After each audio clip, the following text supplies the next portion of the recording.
vérifier qu'il n'y a pas de mort. En fait, voilà, l'objectif c'est de regarder parce qu'il peut arriver que, ben voilà, comme là, le fait qu'ils s'entassent, c'est vraiment pas bon. On va les laisser partir là-bas petit à petit.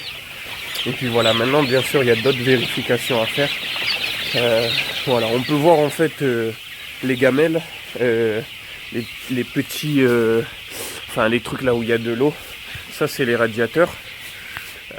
Eux ils savent que c'est assez chaud, donc logiquement ils se mettent là. Bon là j'ai fini la vérification, il n'y a pas de mort, donc c'est vraiment super. Voilà. Donc bien sûr tous les matins, je dois déjà vérifier la température, là comme vous pouvez voir. Au niveau de tout ça, je regarde au niveau des mesures, on peut voir il y a le ventilateur, chauffage, voilà, eau, lumière.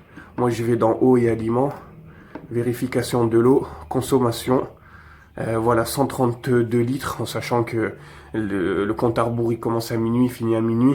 Les jours précédents on peut voir qu'ils ont consommé 216, 240 et ainsi de suite. Et bon là pour l'instant tout va bien. Donc voilà, on fait retour, consommation aliments. Et au niveau des aliments, voilà, aliments consommés, on peut voir qu'ils sont à 27 kilos. Les jours précédents 28, donc jusqu'à là tout va bien. Sachant que ça fait que quelques jours qu'ils sont là, donc c'est super. Dans l'ensemble tout se passe bien. Et puis voilà, le taux de mortalité était de quasiment 0 aujourd'hui. Et puis voilà, maintenant on peut voir le cahier des charges. Dessus on va noter le nombre de morts qu'il y a, le nombre de kilos qu'on va retrouver là derrière, c'est-à-dire de grammes et ainsi de suite. D'ailleurs c'est le cahier qu'il faut bien suivre et tout noter, c'est très très important en fait.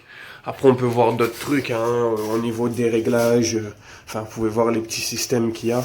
Et puis voilà quoi, bien sûr si on ouvre la porte, on les revoit. Et voilà le bâtiment, c'est un bâtiment de 400 mètres carrés pour faire simple. La ferme, tous les petits agneaux sont arrivés. Là on peut voir, on est en train de les nourrir. Et puis voilà, depuis ça a beaucoup évolué, comme vous pouvez voir.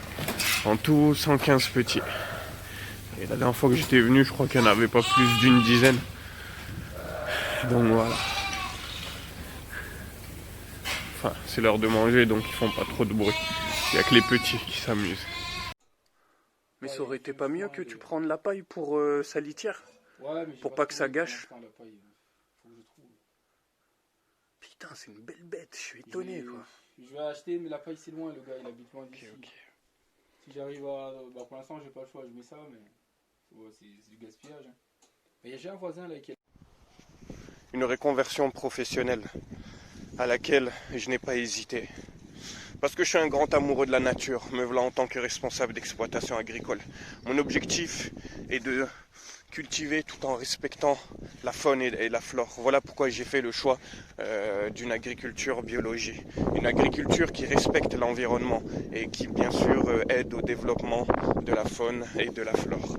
Comme vous pouvez voir, j'ai mes légumes qui commencent à pousser, qui ont une très belle taille. Là on peut voir les céleris.